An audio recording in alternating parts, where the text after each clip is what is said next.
Right breaking చూస్తున్నాం. కరీంనగర్ జిల్లా తిమ్మాపూర్ మండలంలోని జ్యోతిష్మతి కళాశాల ముందు విద్యార్థి బంధువులు ధర్నా చేపట్టారు. 25 రోజుల క్రితం వ్యవసాయ బావిలో పడి అభిలాష్ అనే విద్యార్థి మృతి చెందాడు. అయితే కాలేజీ యాజమాన్యం నిర్లక్ష్యం వల్లే తమ కుమారుడు మృతి చెందాడంటూ ఆరోపిస్తూ జ్యోతిష్మతి కళాశాల ముందు నిరసన వ్యక్తం చేశారు. తన కొడుకును చంపి కళాశాల వార్షికోత్సవ వేడుకలు జరుపుకోవడం అంటూ ఆగ్రహం వ్యక్తం చేశారు.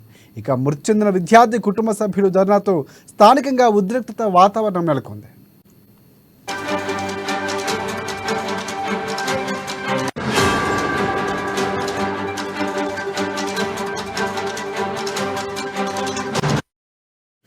రెడ్ బ్రేకింగ్ చూస్తున్నాం. కరీంనగర్ జిల్లా తిమ్మాపూర్ మండలంలోని జ్యోతిష్మతి కళాశాల ముందు విద్యార్థి బంధువులు ధర్నా చేపట్టారు. 25 రోజుల క్రితం వ్యవసాయ బావిలో పడి అభిలాష్ అనే విద్యార్థి మృతి చెందాడు. అయితే కాలేజీ యాజమాన్యం నిర్లక్ష్యం వల్లే తమ కుమారుడు మృతి చెందాడని ఆరోపిస్తూ జ్యోతిష్మతి కళాశాల ముందు నిరసన వ్యక్తం చేశారు. తమ కొడుకు చనిపోతే కళాశాల వార్షికోత్సవ వేడుకలు జరుపుకోవడంపై ఆగ్రహం వ్యక్తం చేశారు. ఇక మృతి చెందిన విద్యార్థి కుటుంబ సభ్యులు ధర్నాతో స్థానికంగా ఉద్రిక్తత వాతావరణం నెలకొంది. ఇక ఈ అంశానికి సంబంధించి పూర్తి అప్డేట్స్ అందించేందుకు మా ప్రతినిధి శ్రీకాంత్ మనకి ఫోన్ లైన్లో సిద్ధంగా ఉన్నారు. ఎస్ శ్రీకాంత్, చెప్పండి, దీనికి సంబంధించి పూర్తి అప్డేట్స్ ఏంటి? Good evening Rajasekhar.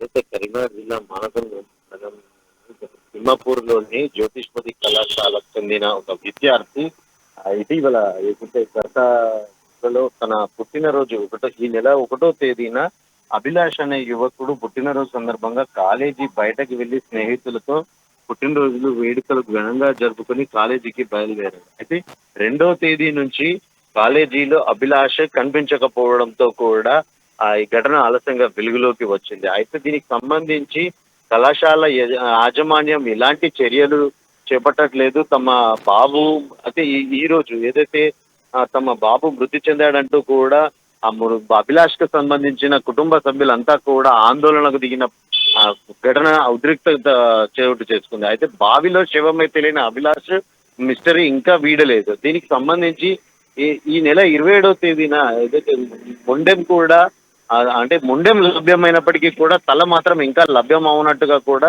తెలుస్తుంది. దీనికి సంబంధించి బావిలో అంటే ఏదైతే మృతదేహం దొరికిన బావిలో నీరు ఎక్కువ ఉండడం వల్ల తల కోసం వెతికే ప్రయత్నం కూడా విఫలమైనట్టుగా కూడా చెప్తున్న పరిస్థితి. అయితే కాలేజీ యాజమాన్యం పట్టించుకోవడం లేదంటూ కూడా విద్యార్థికి సంబంధించిన కుటుంబ సభ్యులు ఆగ్రహం వ్యక్తం చేస్తూ కళాశాల ముట్టడి ముందు ధర్నాకు దిగిన పరిస్థితి. దీంతో పోలీసులు జోక్యం చేసుకొని వారిని అక్కడి నుంచి పోలీస్ స్టేషన్ కు తరలించినట్టుగా కూడా తెలుస్తుంది.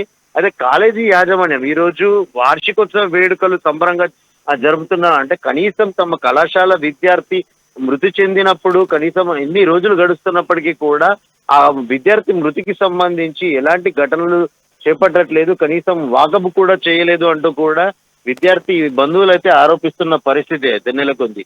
అయితే దీనికి సంబంధించి అయితే పోలీసుల నుంచి కూడా అంటే తాము పోలీస్ స్టేషన్ లో ఫిర్యాదు చేసినప్పటికీ కూడా ఎలాంటి చర్యలు చేపట్టట్లేదు. పోలీసులు కూడా కళాశాల యాజమాన్యానికి ఒత్తాసు పలుకుతున్నారంటూ కూడా విద్యార్థి బంధువులు అయితే ఆగ్రహం వ్యక్తం చేస్తున్నారు. దీంతో ఇక్కడ కాస్త ఉద్రిక్త వాతావరణం అయితే నెలకొంది. Rajasekhar, thanks for updates Srikanth.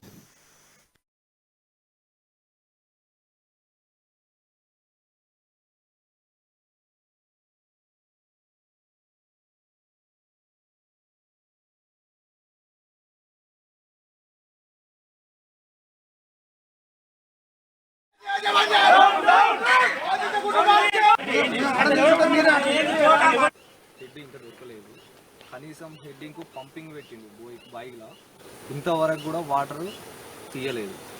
ఎందుకు ఇంత నిర్లక్ష్యం చేస్తాను? కనీసం కాలేజీ వాళ్ళు కూడా కనీసం బాధ్యతలు తీసుకొని ఇక్కడికి వచ్చి మాట్లాడడం కానీ కనీసం ఇక్కడికి స్పాట్ కార్డు కూడా ఇంతవరకు కూడా రాలే. కాలేజీ చైర్మన్ రాలే, వార్డన్ రాలే, ఎవరూ రాలే.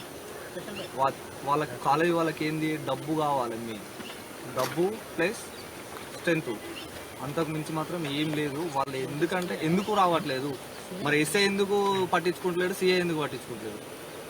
వాళ్ళకి మేము చెప్పినా కానీ వాళ్ళు ఇట్నే చేస్తున్నారు. ఈ స్పాట్ కాడికి 100% వాళ్ళు రావాలి, మాకు ఏదైనా ఒకటి చెయ్యాలని చెప్పి మేము దీనివల్ల డిమాండ్ చేయగలుగుతున్నాం.